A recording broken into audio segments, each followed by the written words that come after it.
Hello everyone, मैं आरती सहायक समीक्षा अधिकारी जॉब मंत्रा पर आपका स्वागत करती हूँ।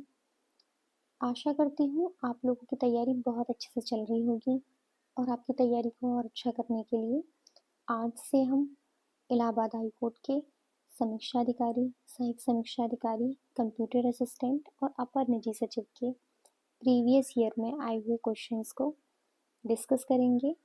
तो आज से जो हम शुरू करने जा रहे हैं वो है हिस्ट्री। आज ये हिस्ट्री का पहला वीडियो है, तो चलिए शुरू करते हैं। पहला क्वेश्चन है, प्रसिद्ध विद्वान जिसने विक्रमांक देव चरित्र लिखी। The famous scholar who wrote Vikramanka Deva Charitra. हमारे चार ऑप्शन हैं, विरहन, कलहन, कालिदास, जयदेव। तो इसका राइट आंसर है विरहन। विरहन ने जो फेमस बुक लिखी है वो है विक्रमांक देव चरित्र।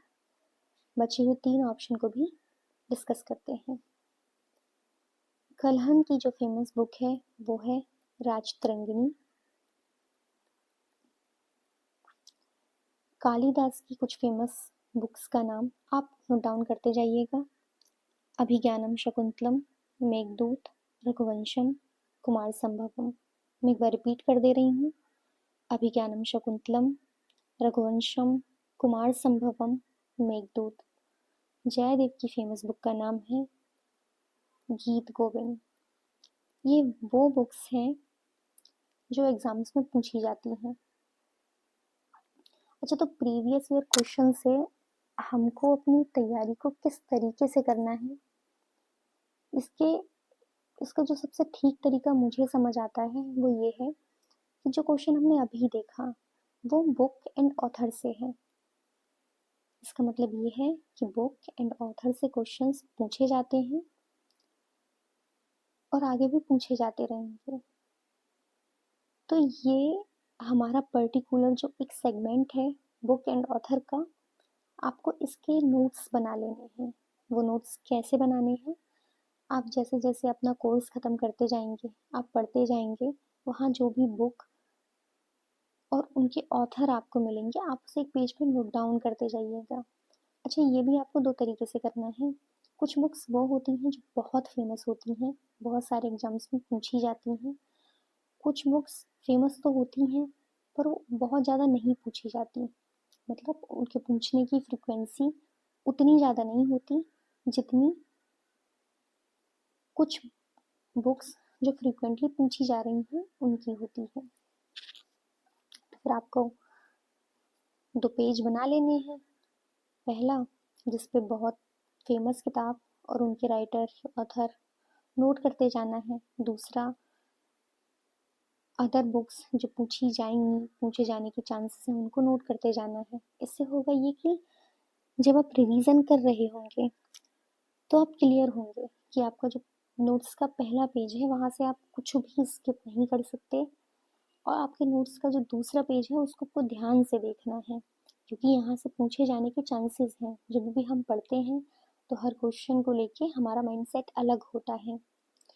अगर हम इस तरीके से नोट डाउन कर लेंगे तो हमको पता होगा कि हमको कहाँ कितना फोकस करना है। तो मैं उम्मीद करती हूँ कि आप मेरी बात समझ पाए होंगे। चलिए अपने अगले क्वेश्चन की तरफ आगे बढ़ते हैं। निम्न में से किसने 8 दिल्ली सुल्तानों के शासनकाल के दौरान घटनाएं देखी? आपके चार ऑप्शन हैं, Ziauddin Barani option A, option B Shams Siraj Afif, option C Minhaj us Siraj, option D अमीर खुसरो। इसका राइट आंसर है अमीर खुसरो। अमीर खुसरो ने दिल्ली सल्तनत के 8 सुल्तानों का शासनकाल देखा था। अमीर खुसरो को तूतिए हिंद भी कहा जाता है। और एक क्वेश्चन और आता है कि खड़ी बोली का आविष्कार किसने किया? तो उसका भी राइट आंसर है अमीर खुसरो। इन्होंने कुछ विधाएं जैसे गजल, कव्वाली, ख्याल, उनकी भी रचना की। बचे हुए तीन ऑप्शन को डिस्कस करते हैं। ऑप्शन ए है जियाउद्दीन वर्नी। जियाउद्दीन वर्नी ने एक बुक लिखी जिसे कहते हैं तारीख़ फिरोज़शाही। तारीख़ फिरोज़शाही। शम्स सिराज अफ़ीक, इन्होंने भी जो बुक लिखी उसका भी नाम है तारीख़ फिरोज़शाही।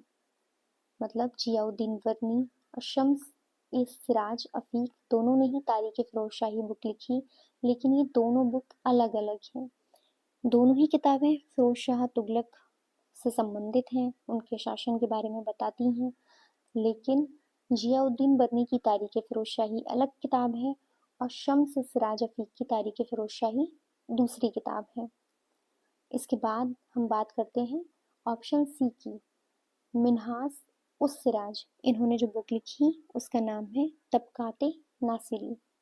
देखिए बुक एंड ऑथर का जो क्वेश्चन हमने ये पहला वाला डिस्कस किया था, दूसरा जब हम क्वेश्चन डिस्कस करने पे आए वहाँ पे भी हमने देखा कि कुछ बुक्स एंड ऑथर्स हमको पढ़ने को आए, तो इसका मतलब है कि यहाँ से भी ये जियाउद्दीन वर्नी हो गए, शम्स सिराज अफ़ीक हो गए, मिनाज उस सिराज हो गए। अब आपको समझ आया कि जो नोट्स मैंने बनाने के लिए कहा था कि आप नोट डाउन करते जाइएगा, इसका मतलब अब वहाँ सेम जगह पे आप नोट डाउन कर लीजिएगा। जब आप रिवीजन करेंगे तो आपको थोड़ी आसानी हो जाएगी। चलिए अगले क्वेश्चन की तरफ बढ़ते हैं। हमारा तीसरा क्वेश्चन है, निम्न में से किसने हर्षवर्धन के प्रशासन एवं कन्नौज के दरबारी जीवन के बारे में लिखा? Who among the following wrote about the administration of Harshvardhan and the court life of Kannauj? तो देखिए ऑप्शन सी इसका सही आंसर है, हुएनसांग। हर्षवर्धन के शासन काल या प्रशासन या उनका जो दरबारी जीवन है, एडमिनिस्ट्रेशन है वहाँ के बारे में जो बताने वाले हैं वो है हुएनसांग। हुएनसांग से संबंधित कुछ फैक्ट हैं, आप उनको भी एक बार देख लीजिएगा। जैसे पूछा जाता है कि हुएनसांग जो है वो किस विश्वविद्यालय से संबंधित रहे हैं इनका जीवन, तो इनका जीवन काल नालंदा विश्वविद्यालय से संबंधित रहा है। बचे हुए ऑप्शन को हम डिस्कस करें, जैसे अलबरूनी, उसके बाद फाहान, फिर ऑप्शन डी है इब्न बतूता। तो देखिए अलबरूनी ने एक बहुत फेमस बुक लिखी है किताब उल हिंद। अलबरूनी की एक बहुत फेमस बुक है, बहुत बार पूछी गई है, किताब उल हिंद। फायान के बारे में हम बात करें तो ये चंद्रगुप्त द्वितीय के समय में उनके शासनकाल के दौरान भारत में थे और ये बौद्ध धर्म के अनुयायी थे।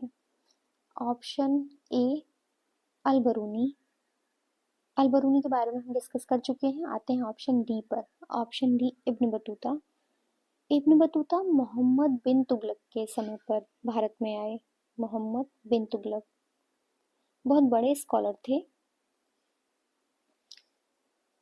और ये मोरक्को के रहने वाले थे। इन्होंने एक बुक लिखी थी किताब उर रेहला। आप इसको नोट डाउन करते जाइएगा।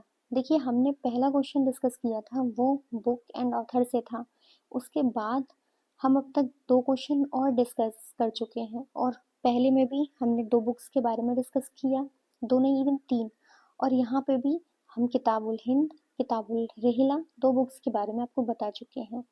तो आपको वही करना है, आपको नोट डाउन करते जाना है, इवन नोट्स बना लेना है।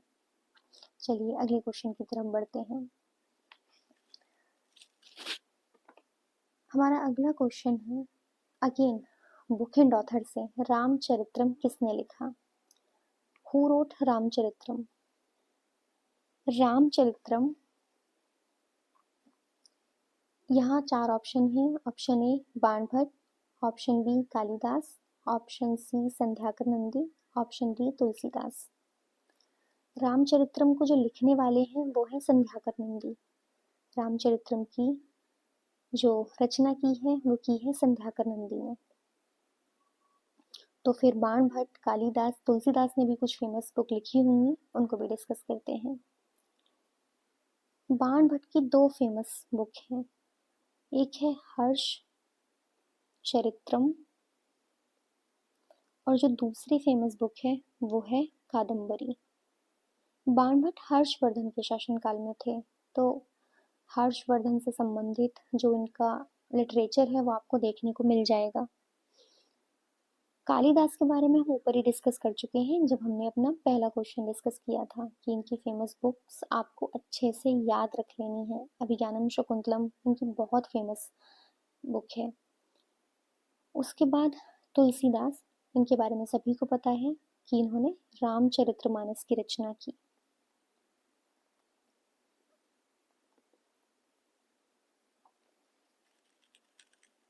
तो हम अपने पहले क्वेश्चन से लेकर और फोर्थ क्वेश्चन तक बुक एंड ऑथर के बारे में डिस्कस करते हुए आ रहे हैं। जहां आपने देखा था जो सेकंड क्वेश्चन था उसका फॉर्मेट बुक एंड ऑथर वाला नहीं था, और जो थर्ड था वो भी बुक एंड ऑथर से संबंधित नहीं था, लेकिन जो उसके ऑप्शन थे वो ऐसे हैं कि जहाँ से हम देख पा रहे हैं कि जो ऑप्शन यहाँ दे रखे हैं उन्होंने कोई ना कोई बहुत फेमस बुक लिखी है। तो मैं आपको यही समझाने की कोशिश कर रही हूँ अपने पहले क्वेश्चन से अब तक कि हमको प्रीवियस ईयर में सिर्फ क्वेश्चन और आंसर ऑप्शन नहीं देखने होते।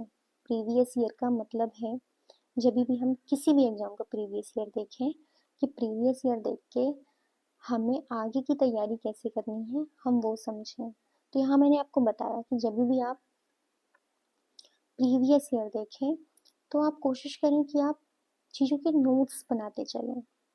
वो नोट्स आपके नोट्स हों, शॉर्ट नोट हों, जिससे कि आप लास्ट टाइम पे उसको रिवीजन कर पाएँ। और जब भी हम ये देखें कि पिछले सालों में किस तरीके से पूछा जा रहा है, तो एक सोच डेवलप करते चलें कि आगे कैसे पूछा जाएगा, क्योंकि हमें पीछे पिछले क्वेश्चंस को देखकर अपने आगे की तैयारी करनी है। चलिए अगले क्वेश्चंस की तरफ आगे बढ़ते हैं।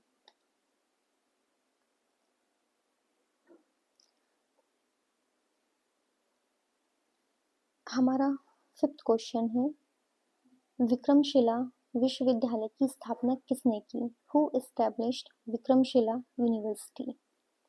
चार option. Option A Devapala, option B Dharmapala, option C Dhruva, option D Gopala. तो विक्रमशिला विश्वविद्यालय की स्थापना की धर्मपाल ने। ये पाल वंश के शासक हैं।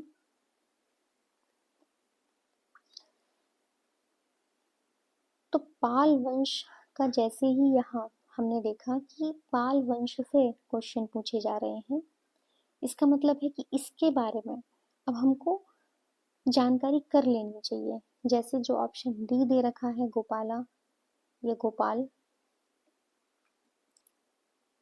वो पाल वंश के संस्थापक हैं। यहाँ से हमने एक और क्वेश्चन को डिस्कस किया कि जो पाल वंश के संस्थापक हैं वह गोपाल हैं। देवपाल और ध्रुव ये भी पाल वंश से संबंधित हैं। प्रीवियस ईयर जैसे हमने जब फिफ्थ क्वेश्चन देखा तो हमने डिस्कस किया कि जैसे विक्रमशिला विद्यालय का यहाँ जिक्र आया, तो पाल वंश के धर्मपाल ने इसकी स्थापना की थी। तो यहाँ से हमको सिर्फ ये याद करके आगे नहीं बढ़ जाना है कि विक्रमशिला विश्वविद्यालय की स्थापना किसने की, धर्मपाल ने। जैसे ही पाल वंश का जिक्र आया, अब हमको पाल वंश या तो रिवाइज कर लेना है या फिर इसके शॉर्ट नोट तैयार कर लेने हैं, या फिर जहाँ पे भी आपने अपने नोट्स को बनाया है वहाँ पे कुछ चीज़ों को इंक्लूड कर लेना है, कुछ फैक्ट्स इंक्लूड कर लेने हैं जो कि फ्रिक्वेंटली पूछे जाते हों। अच्छा हाँ, मैं पढ़ने का आपको एक और तरीका बता दूँ जो मुझे समझ आता है, जो मैंने अप्लाई किया, कि आपको किसी भी एग्ज़ाम के लिए 100% नहीं पढ़ना होता।